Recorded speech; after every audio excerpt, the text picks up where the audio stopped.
Hello guys, we are back with the question of the day. Today's question is from Orthopaedics. The question is, a child sustained an injury as shown in the X-ray. What is the classification used for grading this injury and what is the grade? So first we have to identify the fracture. We can see that this is an elbow. So this is the ulna with the coronoid process and this is the radius. So this becomes the humerus and this is a supracondylar humerus fracture as it's above the condyles of the humerus. So we have identified the fracture.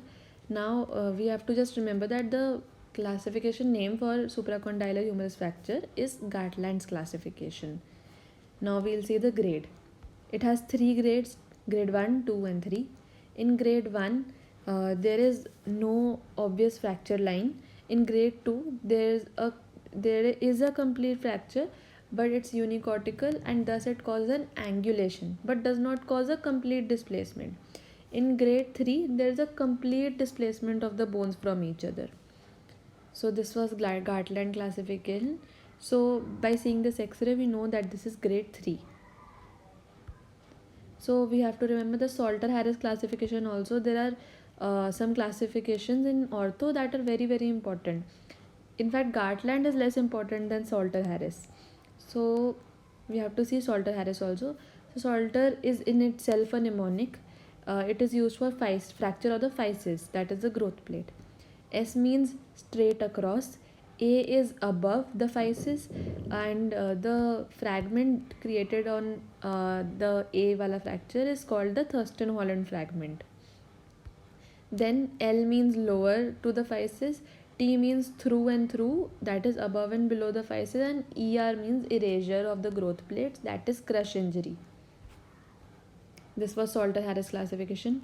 One more classification in ortho that is very important is the Gustello-Anderson classification for open fractures. We can just remember that type 1 is when it's less than 1 centimeter of the wound, and type 3 is when the wound is more than 10 centimeters. Further, in type 3 we have 3A, 3B, 3C. Just remember from A, B, C, in itself it's a mnemonic that A is when there is adequate soft tissue coverage of the bone, B is when the bone is exposed, and C is when the circulation is affected. That means there is an arterial injury. Just remember this much about Gustello and Anderson and most of your questions will be sorted. Then supracondylar humerus fracture is probably the most important fracture in whole of the orthopedics. So what is the most common complication of supracondylar humerus fracture? It is malunion. That means the bone has united in an improper way.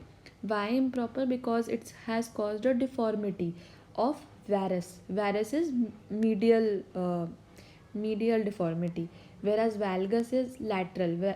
Valgus has L in it, so I remember it like this, that it is the lateral deformity. So here we have cubitus varus, and we can see it looks just like a gun, right? So it's also called the gun stock deformity. So this was the most common complication.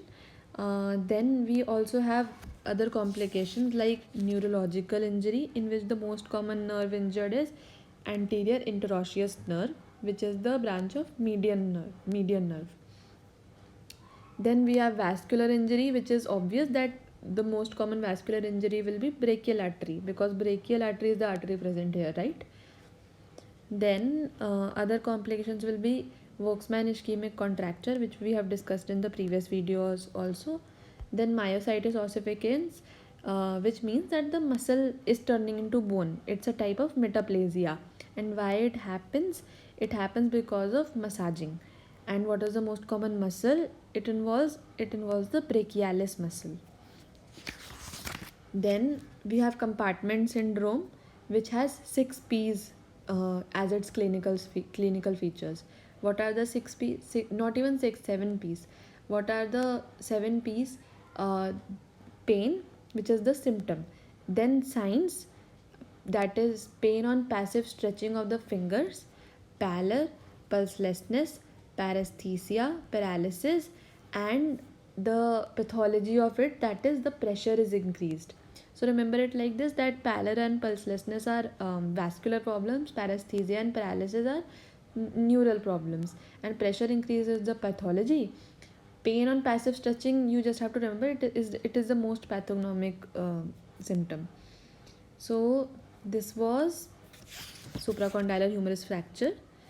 um, this was the video for today. Please like if it helped you, and we'll see you with another question from orthopedics. Thank you.